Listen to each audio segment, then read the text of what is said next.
Hi, my name is Alexis and welcome to Cum Caritas, where we discover, defend, and live the Catholic faith. This is my chapel veil, and I wear it every time I go into a church. I try to make sure I have it on me all the time. So we're going to talk about veiling and what it means to be a woman. I'm just going to take this off. So I first encountered veiling when my husband and I went to our first Latin Mass.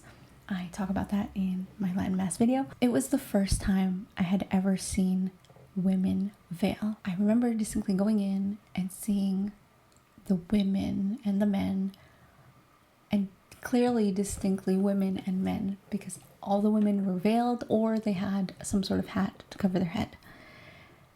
And I thought, wow, these women are so beautiful. I didn't think that they were oppressed or that they were forced to be there. They looked beautiful and I wanted to be just like them. And at the time, I wasn't, I was still doing my thing, the acting gig, trying to audition, and my life wasn't completely aligned with the faith that I was discovering. But for some reason, seeing the veils just made me want to become like them. So where does this practice come from? 1 Corinthians 11, 2-16, where St. Paul talks about how women should have their heads covered and how men should have their heads exposed at church. That is the discipline. That is the practice. And I think to understand the practice, we have to go to Ephesians chapter 5, verses 21-33. You're probably more familiar with Ephesians chapter 5, verse 22, where St. Paul says that wives must submit to their husbands. And what does this actually mean? I think in the world today, we don't understand that submission doesn't mean being weak. Submitting to your husband is submitting to God.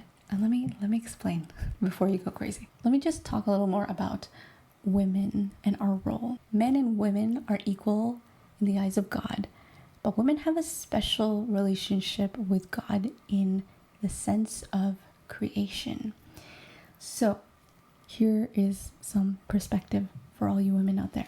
When God was creating, whenever he created something, like from the beginning, in the beginning, God created, right? So every step of creation was always better than the next.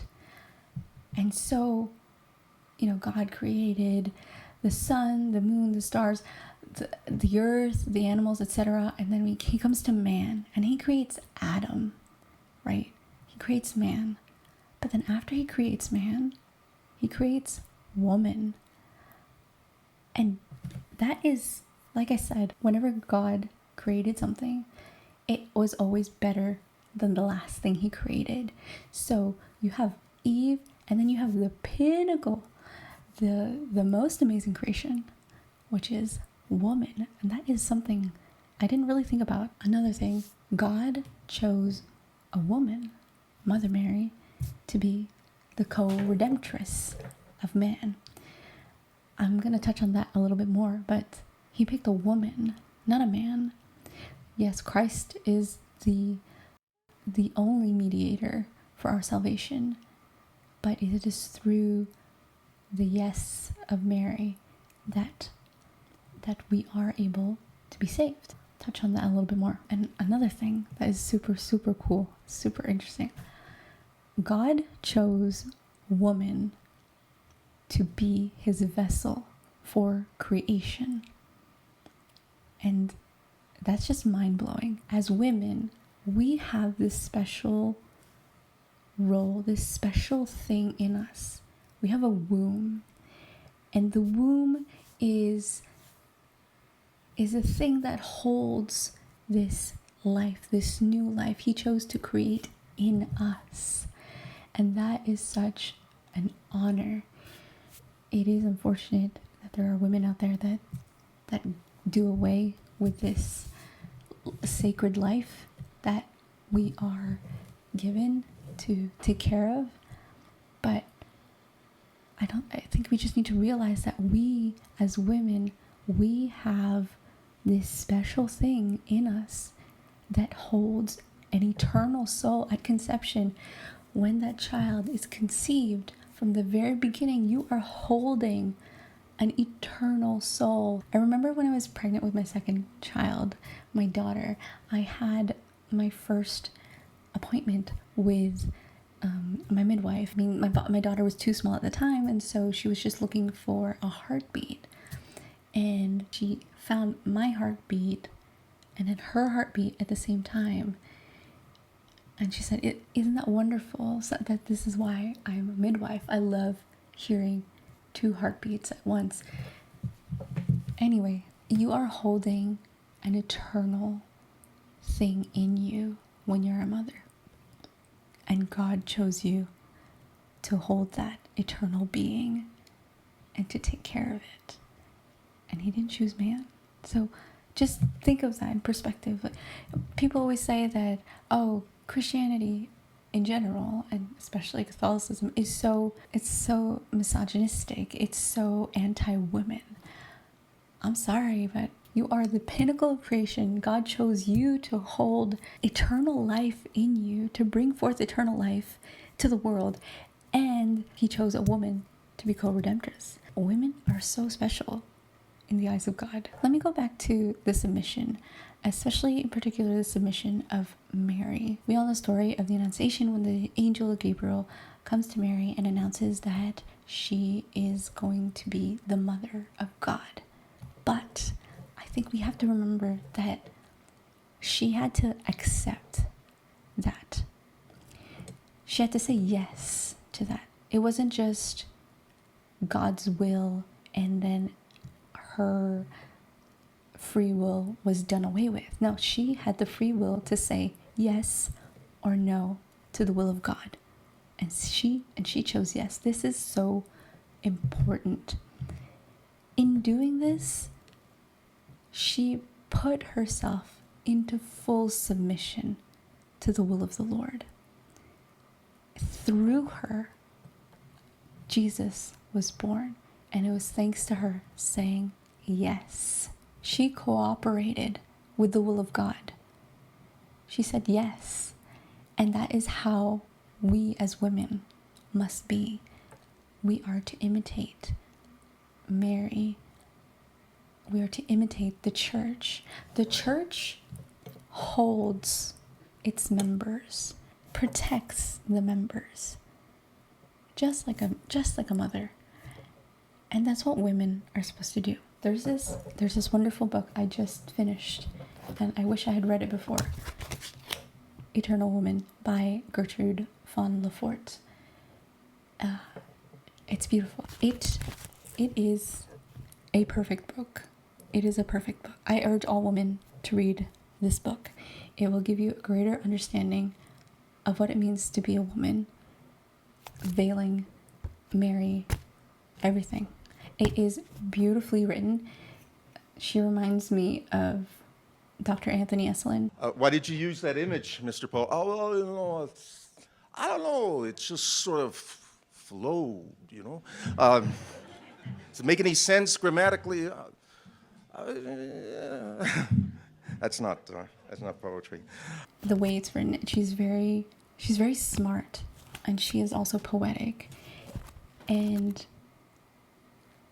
it's just plain simple beautiful. It's one of those books that you underline a lot. I'm a person who underlines their books, so yeah. Let me just pull out a few of the things here that I thought were really, really, really good. So this is talking about Mary.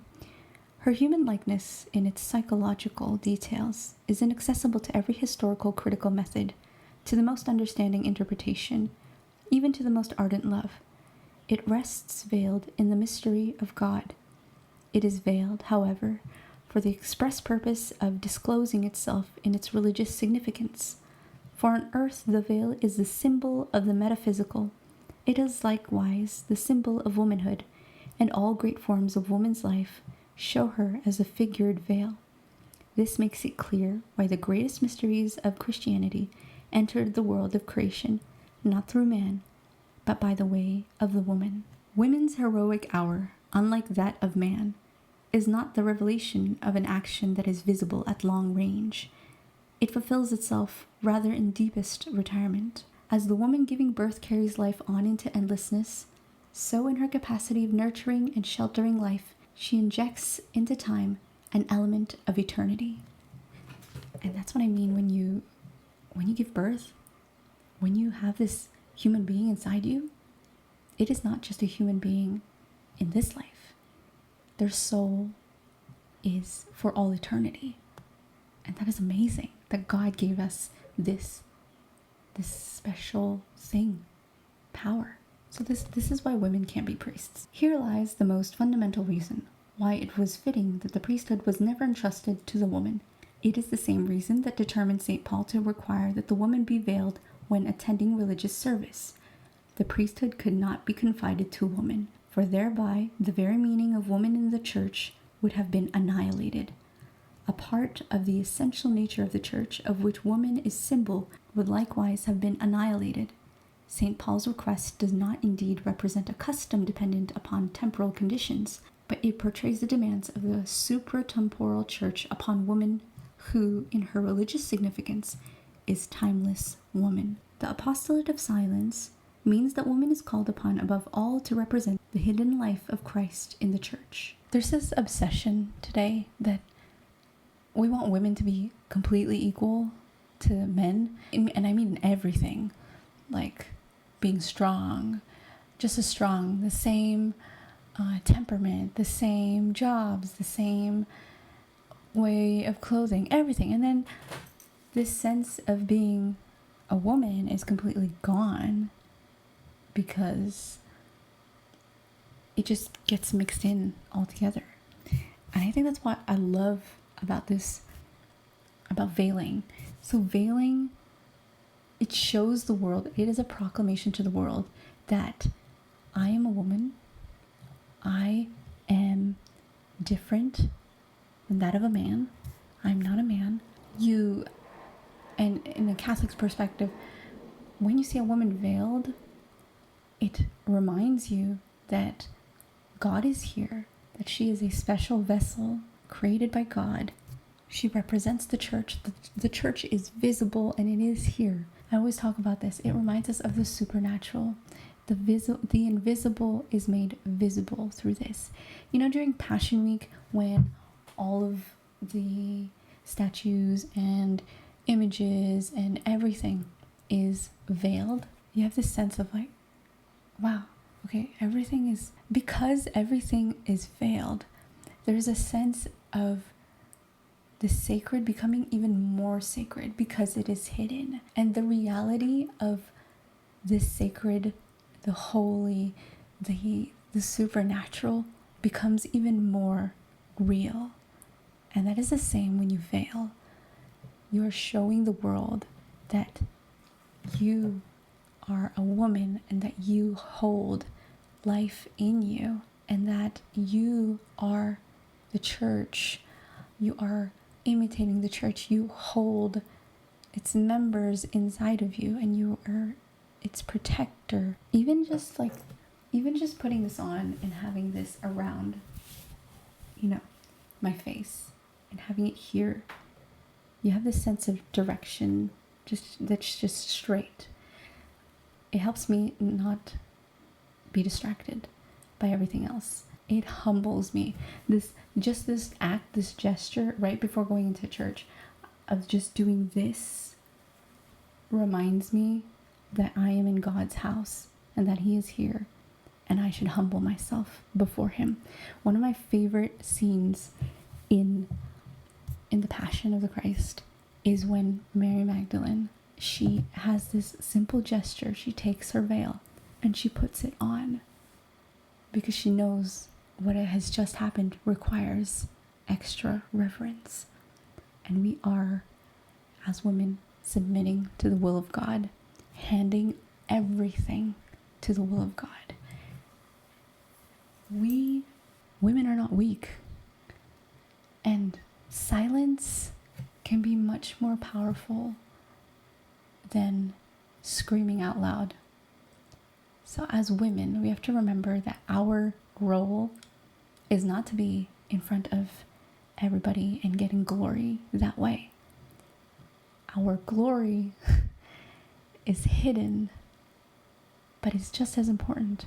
It's, when you think of your mom and you think of all, like when you grow up, you realize how much she did for you behind the scenes and how much she still influences you. That is so powerful. A mother's glory, a mother's heroic moment, as Gertrude von Lefort says, is not, you don't see it immediately. It is in the fruit. It is in the fruits of her labor. I'm sorry this is a little bit everywhere, because I find that veiling is so much more than just, a piece of fabric. It is a real reminder that I am a woman, and being a woman means to submit to the will of God. And that can sometimes be much more difficult than running with a sword. These videos, for example, I love doing these videos and, having this relationship with you and having conversations with all of you. But at the end of the day, I am a wife first and a mother first. To me, that is what is most important. I am supposed to hold this family, to nurture this family. There's this wonderful part in Gertrude von Lefort's book where she talks about, the expression, the hand that rocks the cradle rules the world. We as women, we forget about this. We nurture our children. We teach our children stories. We teach them songs. We teach them all these things that are part of culture. We hold the culture. It might be created by men and women, but we are the ones that give that back to our children. And there's something really strong about that. Yeah. Sorry, this is a little bit everywhere, guys.